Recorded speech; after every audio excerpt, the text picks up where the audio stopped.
Hi, I'm Thea from Canberra Seed Savers, and today I thought I'd show you what spring in a Seed Savers garden looks like.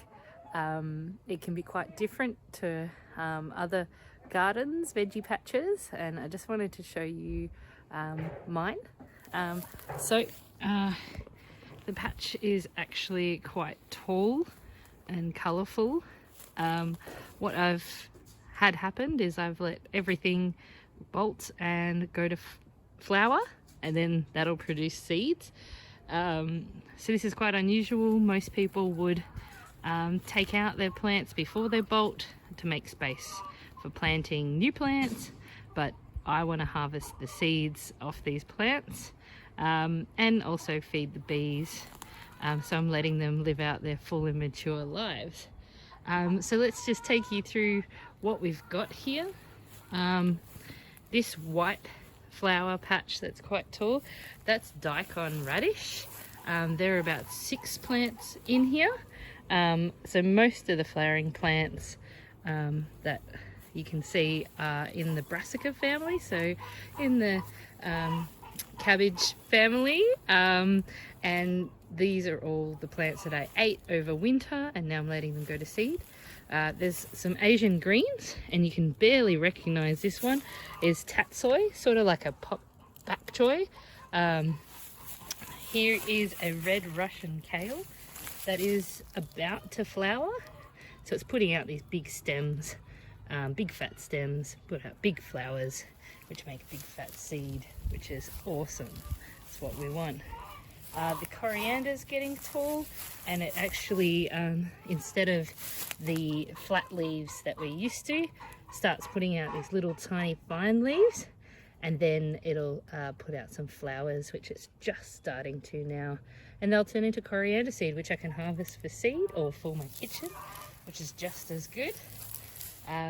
This is a mustard green, this big yellow seeding one, and all of these patches are about 6 plants. So the more plants you have, the more genetic diversity you have, and that'll make for stronger seed into the future. As you can see, the European honeybees are going absolutely crazy in the patch. They're just everywhere, and they're not interested in me at all.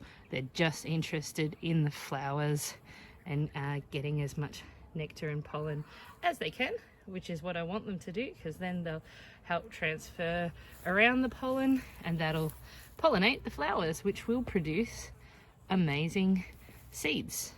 Getting back to the leaves, this is what this mustard plant looked like. I used it mostly as a fresh green in salads. Over here, these behemoths are rocket. So that's what a rocket flower looks like. You can eat the flowers, quite yummy. I'm still picking and eating the leaves, so I'm not just sitting on all these flowers, I'm actually still harvesting from these plants. I've got quite a lot of rocket around the place. Here is a yellow flowered rocket. It's just a bit of difference in the garden. I didn't know it was a yellow flowering one when I planted it. That's just what's happened.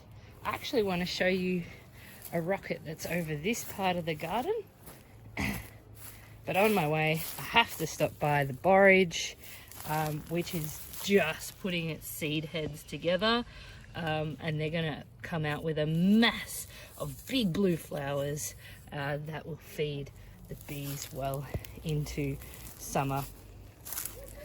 So as we pass by my purple arrow broccoli, which I love because it's a multi-heading broccoli, and you can just grab these heads off and cook with them, and then it'll put up more and more shoots. Here are, I don't know if you can quite see, 2 different rocket plants.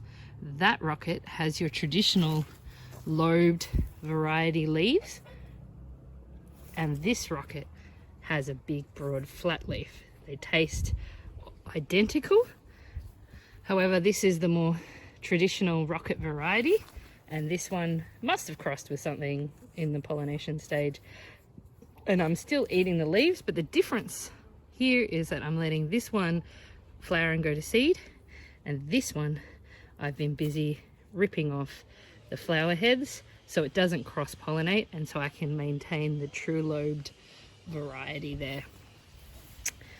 The last stop on the tour is my gigantic Tuscan kale plant. It's actually 2 seasons old. It didn't flower last season, so since 2019 winter it came through the 2020 winter, and now it is flowering en masse, and that'll be fantastic to get a bunch of seed off that while I can still harvest the leaves and eat them.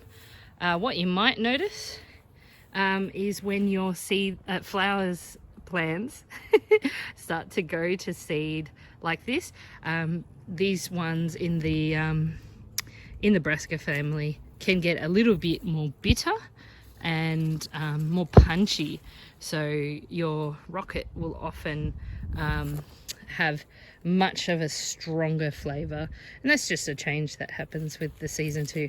Oh, I missed this one.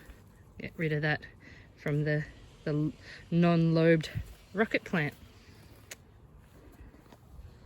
So there you go. That's just a quick tour of what spring in a Canberra Seed Savers garden looks like. What I'm going to do is let these go to seed as far as possible. Hopefully I have at least another 6 weeks before I plant my tomatoes.